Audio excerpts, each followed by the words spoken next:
Hey guys, this is Candle, and it's time for a new collection update, a gaming pickups video. And I've got a decent stack of stuff here, but we're still going to probably move through it kind of quick because I don't have that much time before I have to go to work. So, we'll start right off with a game I have not opened yet, but I have already played, and it is Stray, the cat game. I really enjoyed this. I played it digitally when it first came out because it was included for free on PlayStation Plus. I don't know if it was on the Essentials or the premium tier or whatever, but I have the top tier, so I had it anyways. I really enjoyed this game. It was really fun, exploring this slightly dystopian cyberpunk post-apocalyptic city as a cat.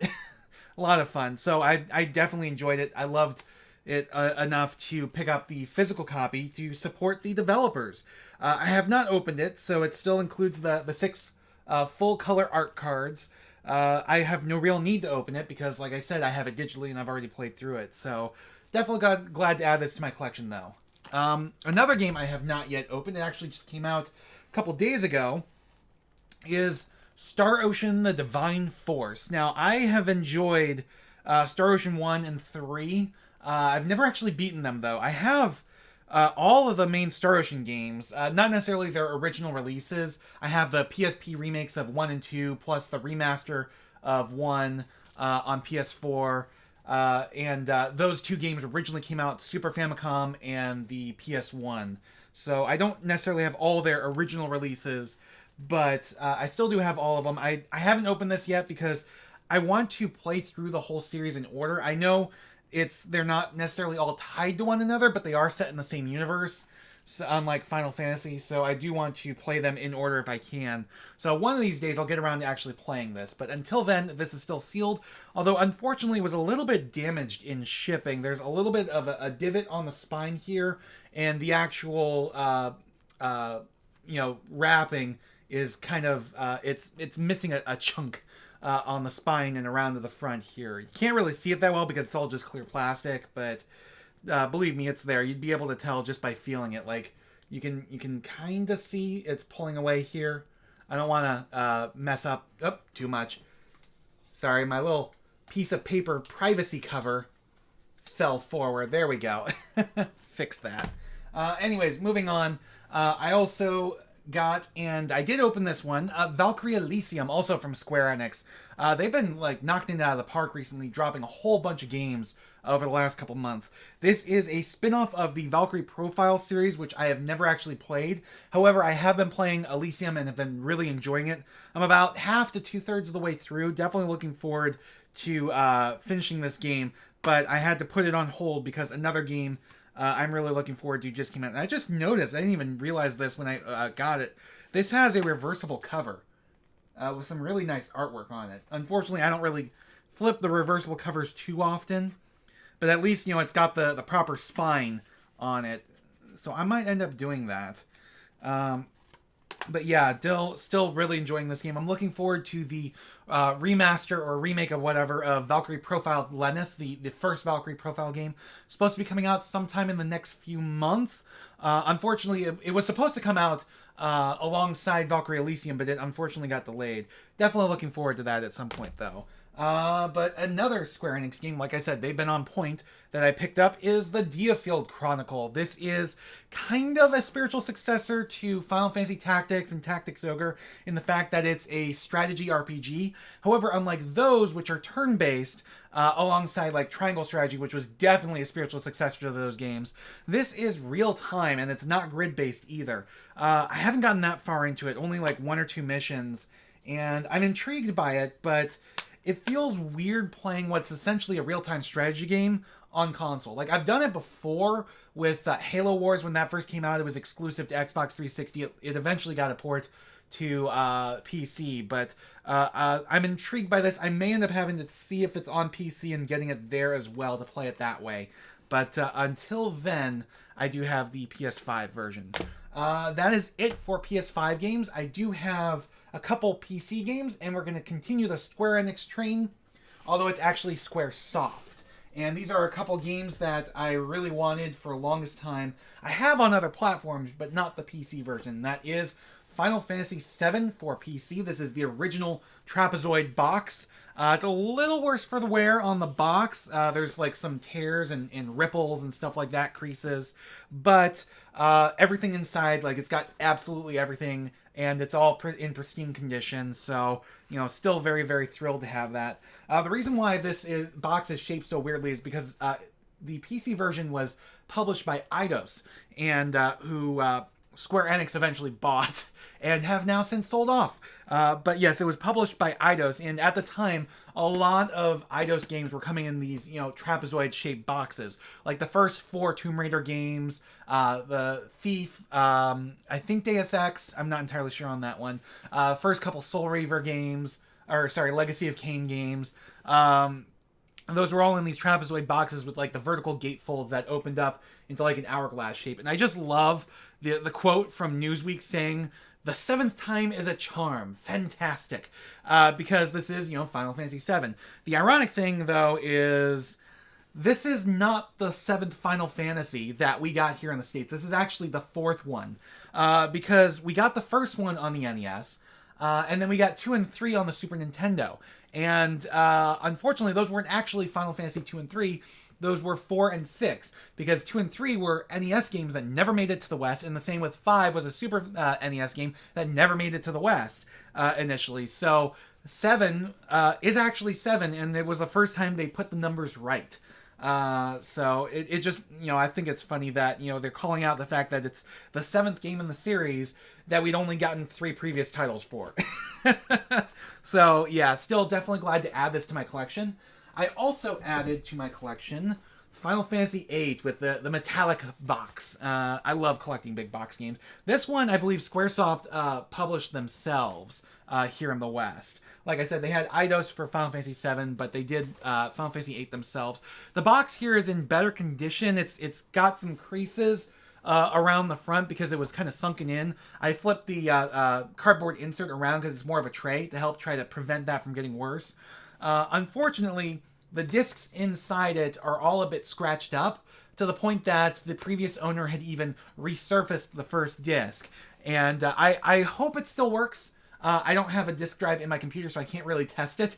Plus, I own it digitally, so it doesn't really matter if it works or not. It's just more to add to my collection to have, because I'm a huge Final Fantasy fan, and I collect games, and I love big box PC games. Still, definitely glad to have this. Another interesting thing to note is this game was 4 discs on PS1. Final Fantasy III was 3 discs on PS1.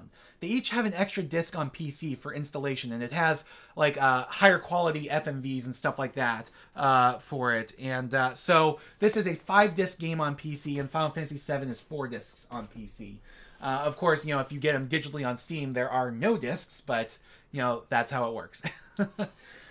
Beyond that, I did pick up some Switch games. First one we're going to talk about is Mario plus Rabbids Sparks of Hope. This is a sequel to Kingdom Battle from a few years ago. I really enjoyed Kingdom Battle. I'm looking forward to playing Sparks of Hope. I have not actually opened this yet because I've got other games on my plate to play. I'm intrigued to see how it plays now that it's no longer locked to a grid.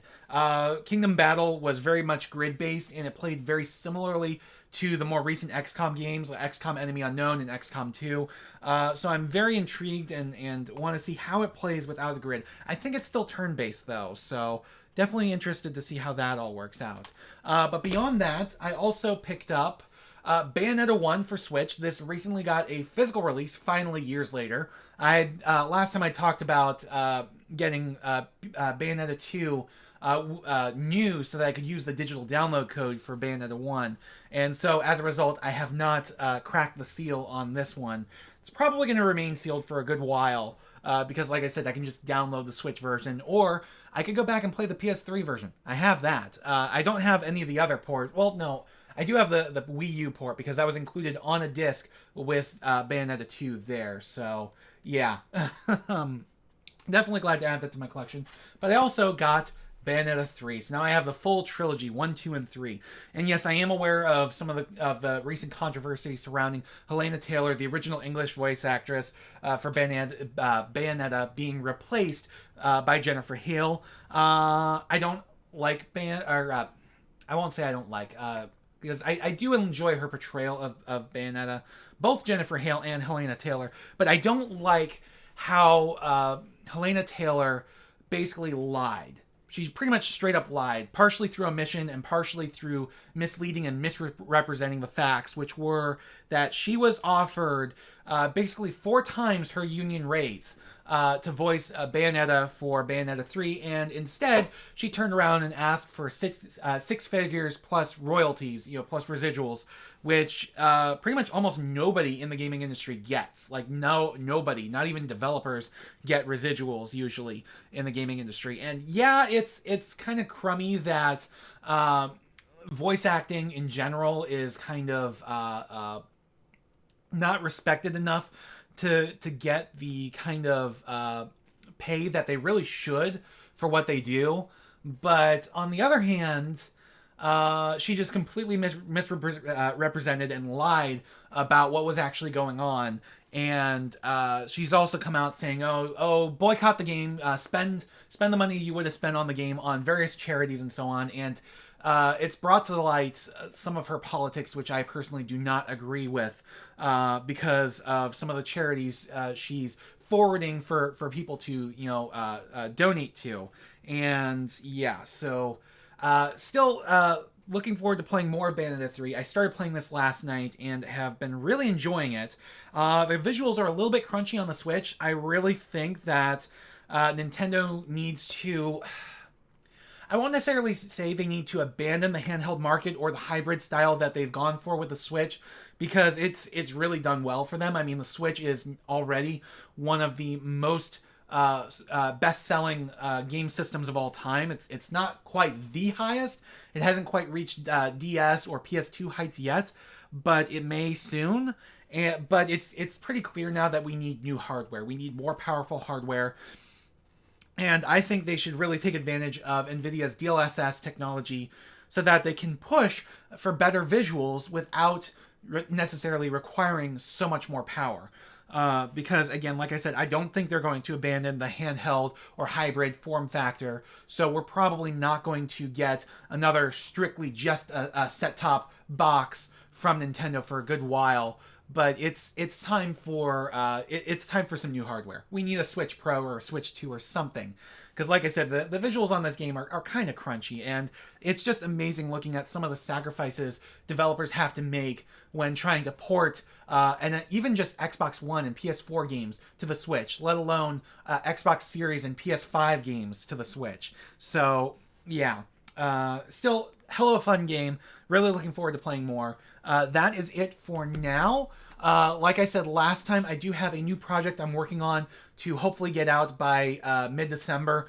And I may end up with another collection update, another gaming pickups video by the end of the year as well. I'm not sure if I'm going to do one in November. We do have a bunch of games coming out in November that I'm really looking forward to, like Sonic Frontiers, God of War Ragnarok, the Tactics Ogre remake. There's a new Dark Pictures game coming out. I have all of those on pre-order, so I'll definitely be talking about them next time. And then, again, there's more games coming out in November and December and beyond. And I do want to start getting more retro games as well. Hopefully, things will slow down a bit. Unfortunately, like, it's been mostly new release centric the last couple of videos, like last video and this one, because I don't have a crazy amount of money right now.